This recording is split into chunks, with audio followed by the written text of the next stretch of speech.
Un gusto poder saludarles. Hoy nos acompaña Giner, Rosalba. Ellos son nuestros misioneros en Incahuasi, en la sierra de Ferreñafe. Ellos están allí trabajando en la traducción de la Biblia, en la cultura, en el dialecto de esa comunidad de Incahuasi. Así que voy a invitar a Giner, a Rosalba también le acompañan el equipo de traducción. Pónganse de pie, por favor. Allá hay dos hermanos que son el equipo de traducción que han venido con ellos aquí. Gracias a Dios por todo este equipo.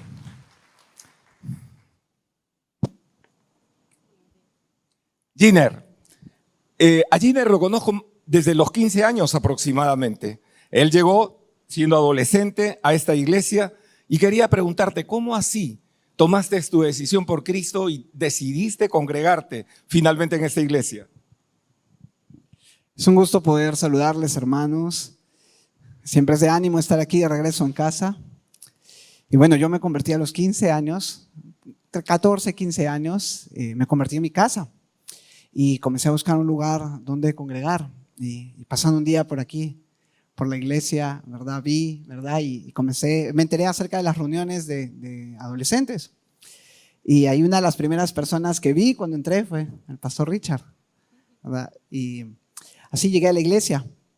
Así llegué para poder conocer. Vi que era un lugar en el cual podíamos aprender acerca de la palabra de Dios, en el cual podíamos crecer en la fe, ¿verdad? Y así llegué. Ok, ¿cuán importante fue en tu vida cristiana el discipulado, Giner? ¿Y cómo te ayudó para tomar las decisiones para servirle al Señor como lo estás haciendo actualmente? Wow, bueno, me vienen muchos nombres a la cabeza de personas que han estado involucradas en mi discipulado aquí en la iglesia. Podría pasar todo el día hablando acerca de muchos hermanos, ¿no? Ha sido José, ¿verdad? Juan, Sergio, pastores también con los cuales he podido servir. Los grupos pequeños fueron muy importantes también para el crecimiento y el discipulado, ¿verdad? Y también aquellos hermanos que muchas veces en la cafetería, tomando tiempo, ¿verdad? Que a veces no se dispone con facilidad para poder ayudar a entender más la palabra de Dios, a entender más el llamado que nos ha dado, ¿verdad? Así que considero que fue fundamental para tener más claro el llamado que Dios nos llamaba a hacer para la traducción de la Biblia, ¿no? El discipulado aquí en la iglesia. Muy bien. Giner finalmente termina una carrera y empieza a trabajar y hay un conflicto en su corazón. ¿Continúo con esta carrera? ¿Obedezco a Dios para servirle en el propósito que Dios quería para su vida en ese momento? Y ahí empezó a luchar fuertemente en su corazón y finalmente tomó la decisión. Se fue a estudiar a Silta y ahí conoce a Rosalba, con quien luego se casa. Rosalba, ¿cuál es el llamado y el propósito en este momento? ¿En qué están ocupando su tiempo, su vida allá en Incahuasi? Gracias. Buenos días, hermanos, bendiciones. Bueno, estamos en Incahuasi facilitando el proyecto de traducción al Antiguo Testamento al quechua de Lambayeque, Ferreñafe o Incahuasi Cañaris, como se conoce, y pues estamos ahí con el equipo, con el hermano Eduardo, hermano Santos y dos que se llaman Pedros, haciendo que la Biblia sea traducida en el quechua, que es la lengua que se habla en ese lugar, la lengua en la que se puede comprender mejor la palabra de Dios. Y creo que ese es uno de los anhelos de nuestro corazón, es que ellos puedan crecer en la palabra de Dios, que sean discípulos del Señor y que la iglesia quechua pueda discipular a cada uno de estos hermanos. Entonces nuestro tiempo ahí es ayudar a que se lleve la traducción del Antiguo Testamento y, si Dios lo permite, próximamente publicar toda la Biblia completa. Ok, muchísimas gracias. Un aplauso para Giner, Rosalba. Gracias, Giner. Gracias, Rosalba. Gracias, hermanos, por este trabajo que ustedes están haciendo allá en el silencio, pero de gran trascendencia para esa comunidad. Poner la Biblia al alcance de esa comunidad. Gracias a Dios. Hoy vamos a compartir haciendo discípulos. Es un tema desafiante, es un tema realmente que todos nosotros, ninguno de nosotros debe quedar exento. Es un llamado para cada uno y así como en la vida de Giner, ver vidas que se multiplican, ver vidas que asumen compromisos con el reino de Jesucristo, con el nombre de Jesucristo y lo dejan todo por amor a Él, para servirle. Obviamente esto es de una manera excepcional en la vida de ellos, pero todos, sin embargo, estamos llamados a ser discípulos. Y vamos a ver en primer lugar el llamado de hacer discípulos para Cristo. Vamos a nuestras Biblias en Juan, el capítulo 15, los versículos 16 y 17. Juan capítulo 15, versículos 16 y 17. Miren lo que nos dice ahí el texto. Y Dios quiera que siga produciendo esto, este fruto de Dios, multiplicándose en vidas a través del discipulado. 15, 16 al 17. Dice, no me elegisteis vosotros a mí, sino que yo os elegí a vosotros y os he puesto para que vayáis y llevéis fruto y vuestro fruto permanezca, para que todo lo que pidiereis al Padre en mi nombre, Él os lo dé. Esto os mando, que os améis unos a otros. Y ese es el propósito, fructificar en multiplicación de discípulos que asuman retos, desafíos, compromisos, que contribuyan a extender el reino de los cielos, como lo han hecho Giner, lo está haciendo Rosalba. Rosalba es de El Salvador. Ella vino a estudiar y a prepararse y se quedó aquí y está sirviéndole al Señor, ahora junto a Giner. Y así entonces es el llamado. Pero hay que notar algo importante. Esto no es algo que nace en nuestro corazón. Esto no es por iniciativa nuestra. Esto no es una estrategia nuestra. Esta no consiste en una gran inteligencia nuestra. Miren lo que dice el texto. No me elegisteis vosotros a mí. Esa es una propuesta que nace en el corazón de Dios. Esa es una propuesta que es un compromiso con Él. Él nos llama para esto. ¿Para qué? Para llevar fruto, y fruto que permanezca, fruto que se multiplique. Pero además tenemos el supremo llamado al discipulado en Mateo capítulo 28, versículos 19 al 20. Miren allí en Mateo capítulo 28, versos 19 al 20. La palabra allí nos dice claramente cuál es el propósito. Siempre se ha dicho que cuando alguien está por partir, va a dejar los consejos más relevantes, más importantes a la familia que le rodea en este momento. El Señor está por partir. El Señor ya está para ir al lugar de donde Él vino. Y miren lo que les deja encargado a los discípulos y a la iglesia por todas las generaciones. Versos 19 y 20 dice allí: por tanto, id y haced discípulos a todas las naciones, bautizándolos en el nombre del Padre y del Hijo y del Espíritu Santo, enseñándoles que guarden todas las cosas que os he mandado. Enseñándoles, y este es nuestro desafío, que guarden todas las cosas, que las pongan en práctica. Estas verdades que se transmiten, estas verdades que se comunican, estas verdades que se realizan en ese discipulado. El propósito es que guarden estas verdades. Y además dicen, además está la promesa final. Miren, y he aquí, yo estoy con vosotros todos los días hasta el fin del mundo. Y he aquí, yo estoy con vosotros todos los días. Esto es el propósito. El discipulado no es cuestión de hacerlo el domingo. Estoy con vosotros todos los días. Ahora tenemos que preguntarnos, ¿acaso el Señor no es omnipresente? ¿Por qué es que nos dice, he aquí, yo estoy con vosotros? ¿En algún momento no está con nosotros? ¿A qué se refiere entonces? Cuando Él dice, yo estoy con vosotros todos los días hasta el fin del mundo, lo que está diciendo, bajo estas condiciones que estoy estableciendo, id y haced discípulos, yo voy a bendecirles de una manera excepcional. Voy a acompañarlos, voy a asistirlos, voy a mostrar mi poder a través de sus vidas y de sus debilidades. sus temores y sus angustias, si es que la ponen en manos mías y confían en mi nombre, para que el nombre de Jesucristo se manifieste con poder, y vidas y corazones quebrantados, vidas y corazones allí postrados en el fracaso y en el pecado, veamos el milagro de Dios en un proceso de transformación, en un proceso de vida que empieza el Señor a manifestarse en cada uno de los que son discipulados. Esto es el llamado de hacer discípulos para Cristo, no discípulos para mí, para Cristo. En segundo lugar, el medio de hacer discípulos para Cristo. El medio.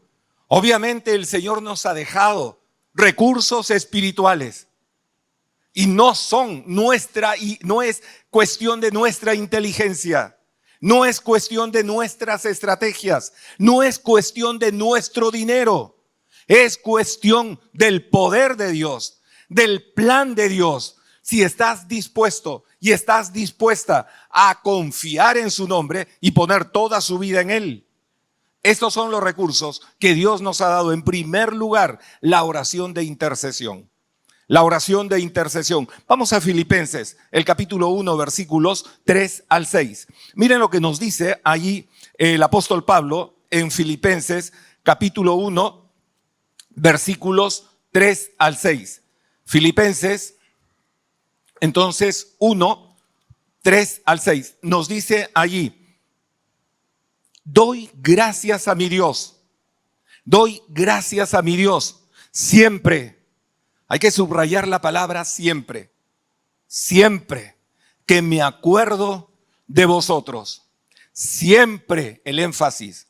Siempre en todas mis oraciones, rogando con gozo por todos vosotros, por vuestra comunión en el Evangelio, desde el primer día hasta ahora, estando persuadido de esto, que el que comenzó en vosotros la buena obra, la perfeccionará hasta el día de Jesucristo. Siempre confiando en que es Él el que hace la obra en tu corazón. Es Él el que se manifiesta en tu vida para quitar esos pensamientos obsesivos y adictivos que te arrastran y te aplastan en el pecado. Solo Jesucristo puede librarte. Solo Jesucristo puede hacer la obra. Pero solamente Él está esperando que tú y yo le digamos: aquí está mi vida, Señor, úsame para tu plan, para tu propuesta de ir y hacer discípulos en el nombre de Jesucristo. Y esto es un desafío personal en primer lugar, pero además miren lo que nos dice allí el profeta Samuel, cuando él ya está rindiendo cuentas antes de despedirse. Allí en primera de Samuel, el capítulo 12, los versículos, el versículo 23, 12, 23. Vamos a nuestras Biblias. Primera de Samuel 12, 23 dice: así que lejos sea de mí, lejos sea de mí, que peque yo contra Jehová. Miren lo que les dice: cesando de rogar por vosotros. Lejos sea de mí, que cese de rogar por vosotros, antes os instruiré. Y aquí está el proceso del discipulado.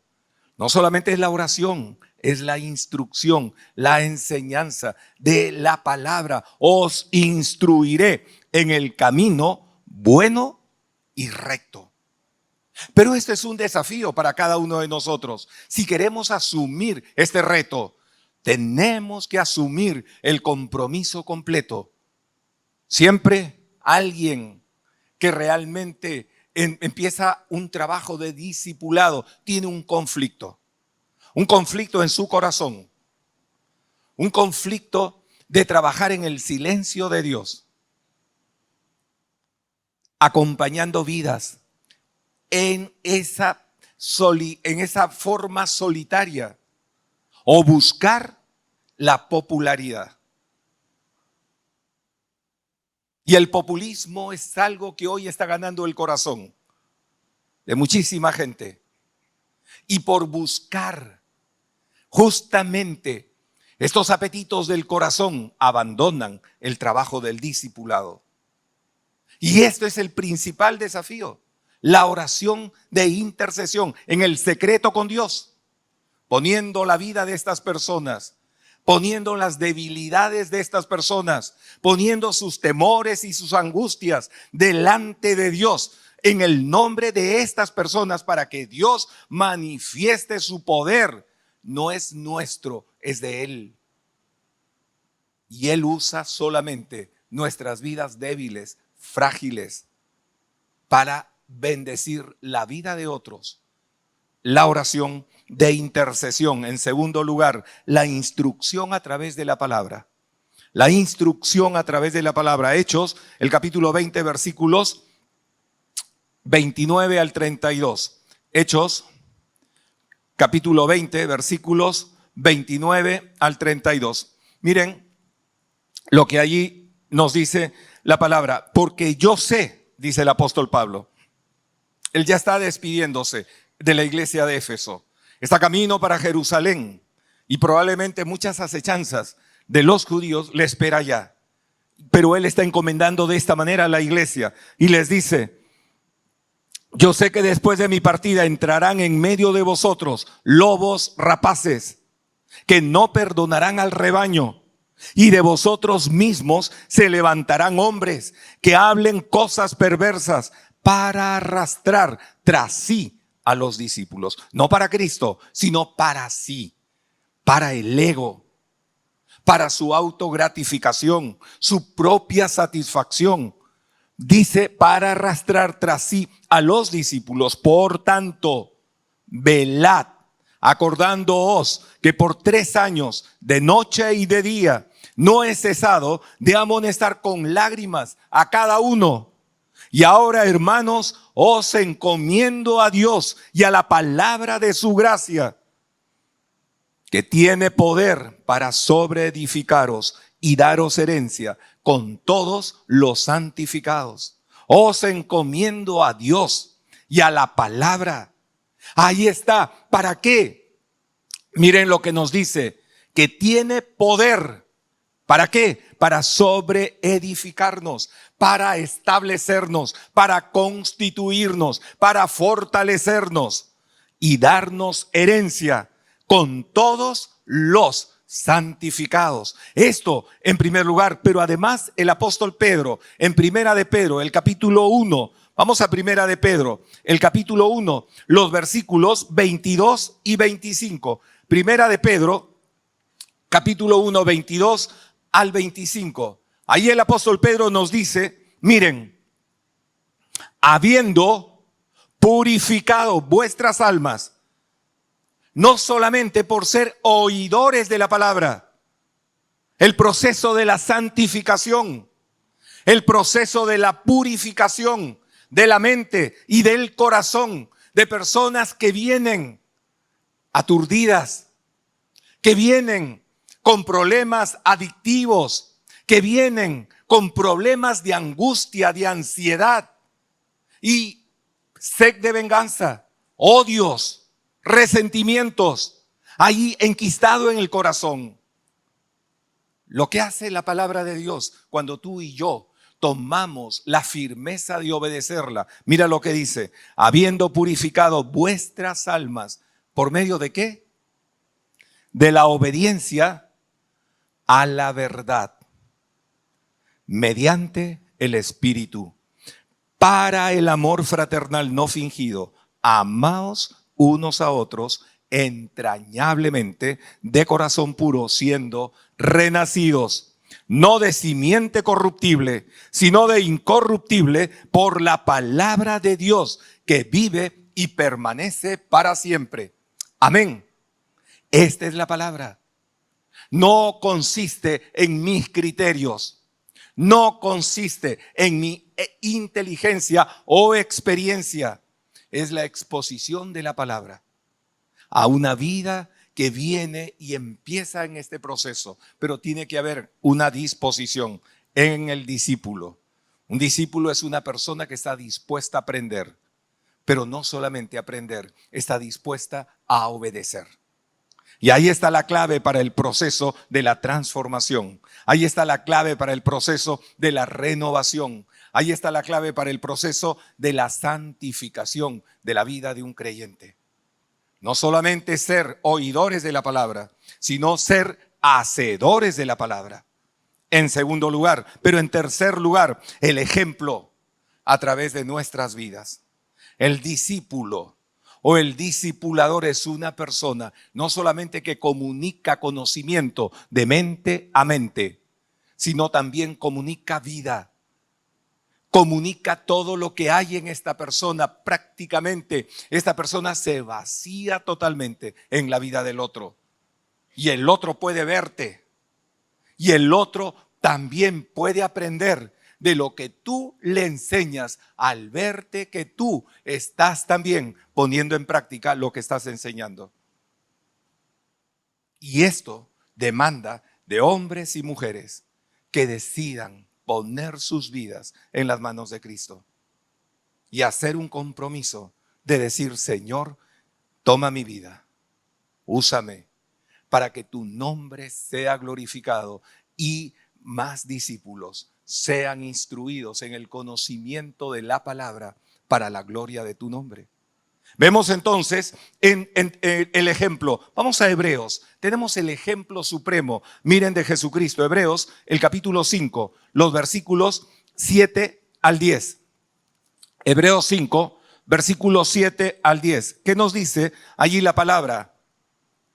Capítulo 5, versos 7 al 10. Y Cristo, miren, en los días de su carne, hombre 100%. En los días de su carne, ofreciendo ruegos y súplicas con gran clamor y lágrimas al que le podía librar de la muerte, fue oída a causa de su temor reverente. Y miren lo que dice a continuación: y aunque era hijo, por lo que padeció, aprendió la obediencia. El Señor tiene que tratar con tu corazón. Y ese es el ejemplo. Los apetitos de poder, los apetitos de venganza, los apetitos de tantas cosas ocultos en lo íntimo de nuestro corazón. Tú y yo estamos llamados a seguir el ejemplo de Jesús, a rendir nuestras pasiones, nuestros apetitos personales delante del Señor para que Él trabaje y esto sea sujeto al cumplimiento de sus planes y no de los nuestros. Y Dios empieza a trabajar en el corazón. El Hijo nos dejó este ejemplo. Pero miren lo que nos dice: y habiendo sido perfeccionado. ¿Cómo fue perfeccionado? En el secreto con su Padre. Allí Dios trabajó en el corazón del Hijo para que todo el propósito de Dios a través de Jesucristo, para lo cual vino a este mundo, se cumpliera sin faltar una tilde. Totalmente. Y habiendo sido perfeccionado, vino a ser autor de eterna salvación para todos los que le obedecen. Para todos los que le obedecen. Filipenses, capítulo 4, versículos 8 y 9. Vamos a Filipenses, capítulo 4, versos 8 y 9. Esta persona que empieza este trabajo de discipulado, la mente empieza a ser transformada. La mente empieza a ser renovada. La mente empieza a ser santificada. Y miren lo que dice: por lo cual, dice allí, por lo demás, hermanos, por lo demás, todo lo que es verdadero. Esta es una afirmación y un trabajo que cada uno debemos de hacer, en que la verdad sea lo que nos sostiene. Y esa es una lucha permanente y diaria que tenemos que definirla ahí en nuestro corazón. Todo lo que es verdadero, todo lo honesto, lo que sabes que es honesto, todo lo que es justo, todo lo puro, todo lo amable, todo lo que es de buen nombre, si hay virtud alguna, si algo digno de alabanza, ¿qué cosa nos dice? En esto pensad. Esta es una decisión tuya que empieza cuando decides obedecer la palabra. Tu mente es santificada para empezar a pensar en lo honesto, en lo justo, en lo puro, en lo verdadero y afirmar tu vida en ello. Pero miren lo que además nos dice el apóstol Pablo. En ese proceso del discipulado les está diciendo a los filipenses: lo que aprendisteis, lo que les comuniqué de mi mente a sus mentes. Pero no solamente es la comunicación del conocimiento, pero hay más. Y recibisteis, y oísteis, y visteis en mí. Ahí está el ejemplo. Y visteis en mí. Esto haced. Esto haced, y el Dios de paz estará con vosotros. Es una vida que decide transmitirla a la siguiente generación. Es una vida que está expuesta para ser auscultada sin tener ningún tipo de vergüenza. Porque es una vida que tú has decidido vivir de manera transparente. Tú has decidido vivir de manera íntegra. Y es una decisión que tú tienes que tomarla. Yo tengo que tomarla para hacer el trabajo del discipulado. No se puede hacer simplemente en base a mi conocimiento o mi experiencia. Obviamente lo que vamos a multiplicar son vidas defectuosas y siempre empeorando para la siguiente generación. Lo malo que hacemos empeorará en los siguientes, siempre. Y así la iglesia va entonces deteriorándose por dentro. Ejemplo de vida. En segundo lugar, en tercer lugar, el costo de hacer discípulos. El costo de hacer discípulos. Miren lo que nos dice el apóstol, el profeta Juan, capítulo 3 de Juan, 27 al 30. Juan 3, 27 al 30. Allí nos dice la palabra: respondió Juan y dijo: no puede el hombre recibir nada si no le fuere dado del cielo. No me elegisteis vosotros a mí, yo os elegí a vosotros. No puede el hombre recibir nada si no le fuere dado del cielo. Vosotros mismos me sois testigos de que dije: yo no soy el Cristo, sino que soy enviado delante de él. El que tiene la esposa es el esposo, mas el amigo del esposo que está a su lado y le oye, se goza grandemente de la voz del esposo. Así pues, este es mi gozo cumplido. Este es mi gozo cumplido. Esta alegoría del matrimonio que se está llevando a cabo y el padrino está al costado gozándose de la ceremonia y de la bendición del esposo que está contrayendo nupcias con la esposa, pero es solamente la función que le corresponde, nada más. Nada más. De la misma manera, cada uno de nosotros en el discipulado, no es algo que esto me pertenezca. Esto es de Cristo. Y simplemente el gozo debe ser nuestra satisfacción y el cumplimiento del deber para el propósito de Él, no mío. Además, miren lo que dice allí en el verso 29. El que tiene la esposa es el esposo, mas el amigo del esposo que está a su lado y le oye se goza grandemente de la voz del esposo. Así pues, este es mi gozo. Así pues, mi gozo está cumplido. Pero miren cómo termina Juan el Bautista. Es necesario, ¿qué cosa? Que él crezca, pero que yo mengüe. Es necesario que él crezca, pero yo mengüe. Perfil bajo.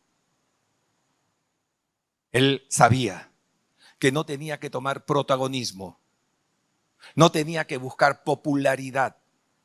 No tenía que estar por ahí buscando reconocimientos, porque no le competía tomar las credenciales o los derechos que solo le corresponde a Cristo.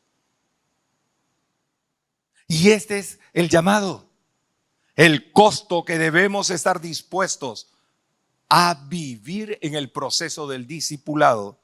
Y vemos además allí en Hechos, el capítulo 20, los versículos 19 al 24.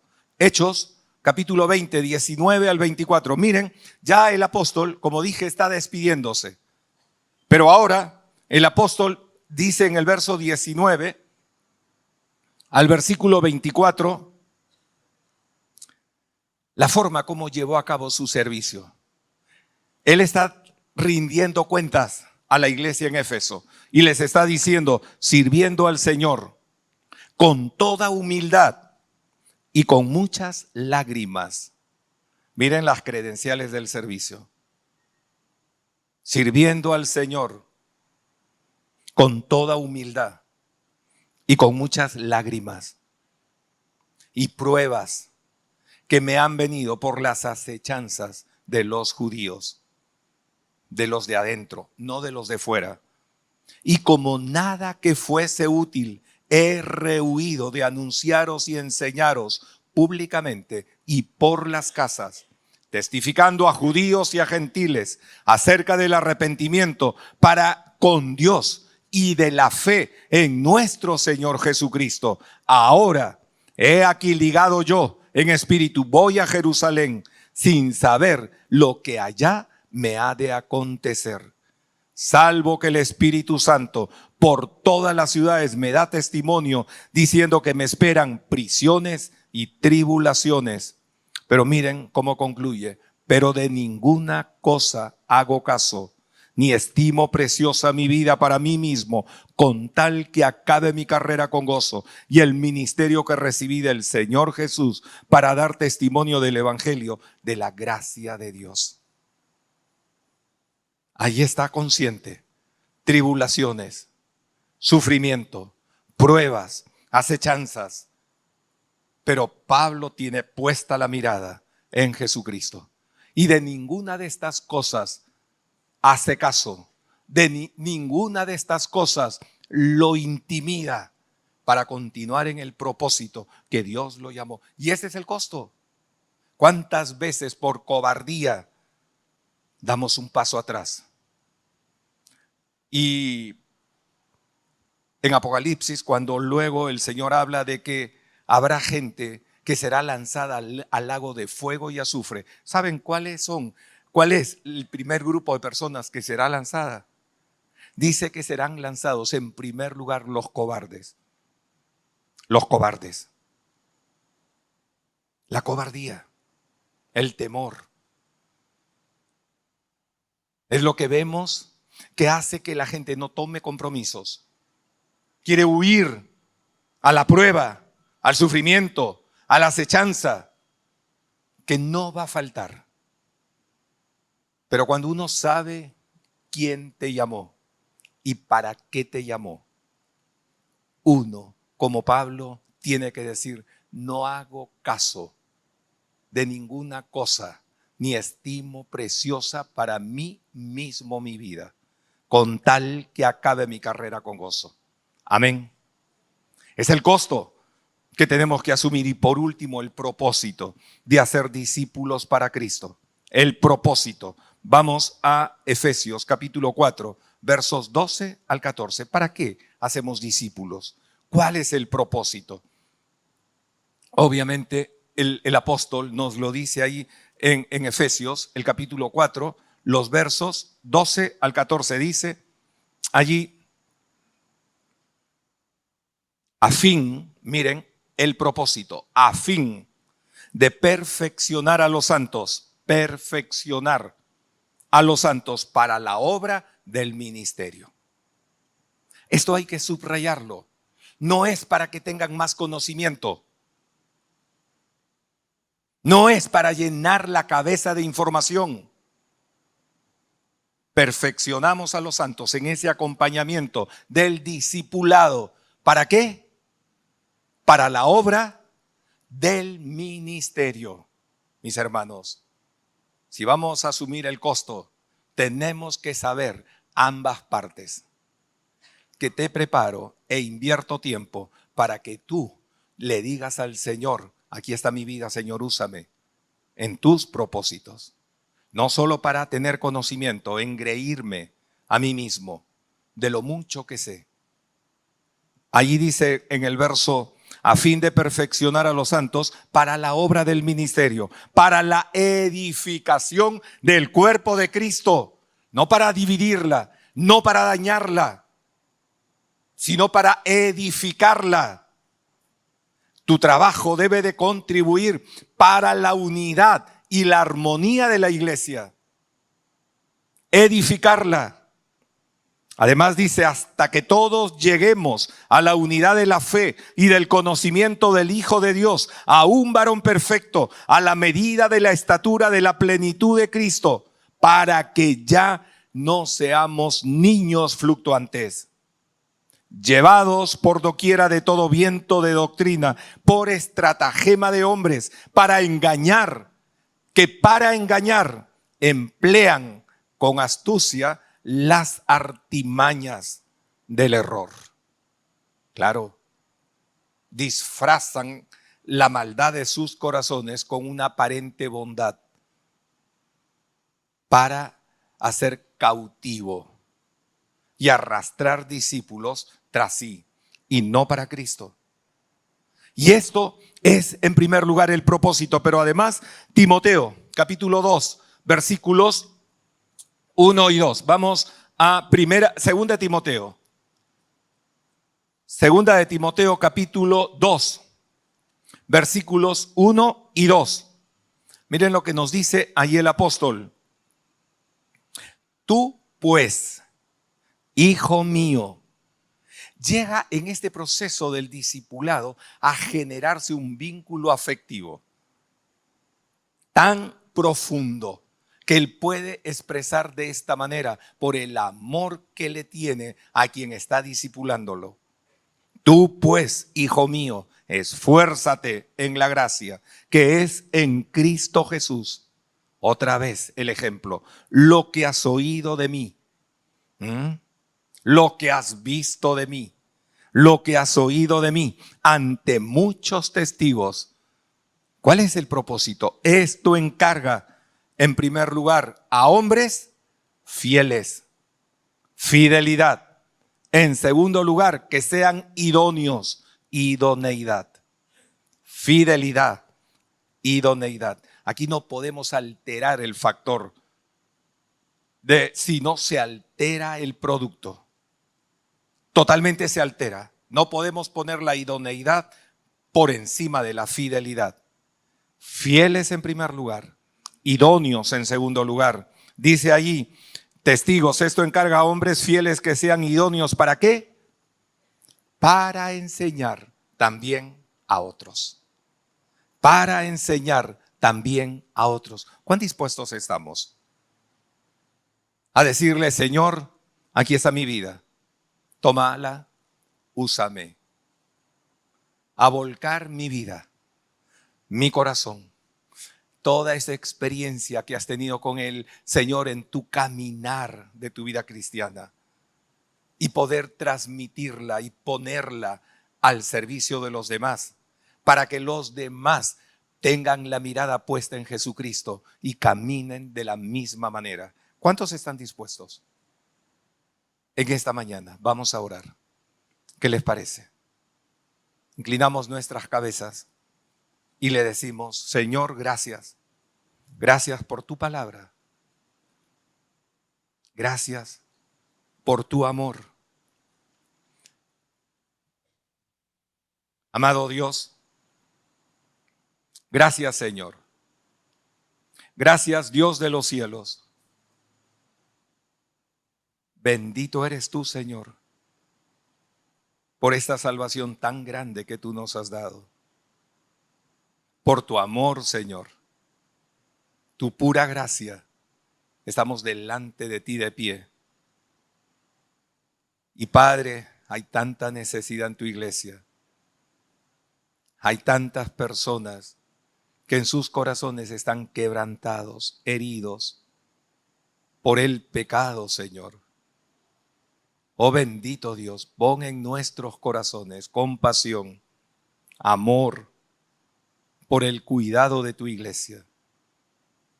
Y toma nuestras vidas, Señor, úsanos para invertirla en el discipulado, Señor. Padre, gracias. Gracias por esta oportunidad de hacernos parte de tu reino, parte de tu nombre, de tus propósitos eternos, mi Dios. Señor de los cielos, toma toda motivación, toda actitud, todo lo que hay en el corazón nuestro. Por favor, úsanos, Padre amado. Y ahí mientras estamos orando, si tú has orado conmigo y le has dicho en esta mañana, Señor, úsame, yo quiero rogarte que te pongas de pie y voy a terminar orando por ti. ¿Hay alguien en esta mañana que le haya dicho, Señor, toma mi vida y úsame? Ponte de pie, por favor.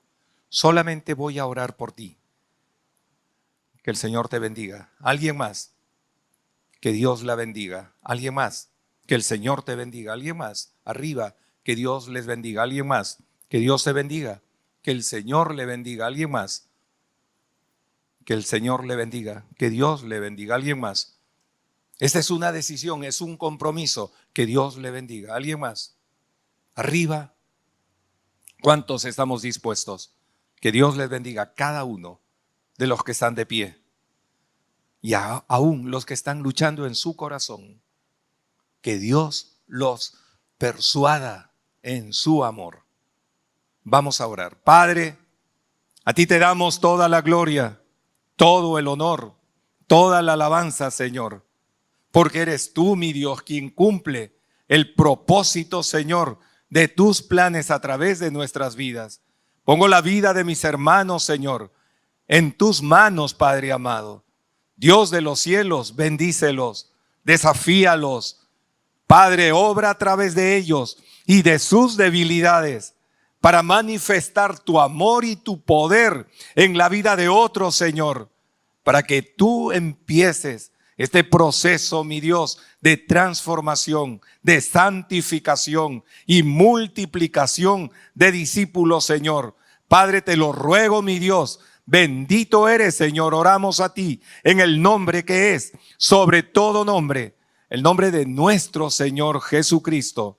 Amén. Amén. Que el Señor les bendiga. Muchísimas gracias.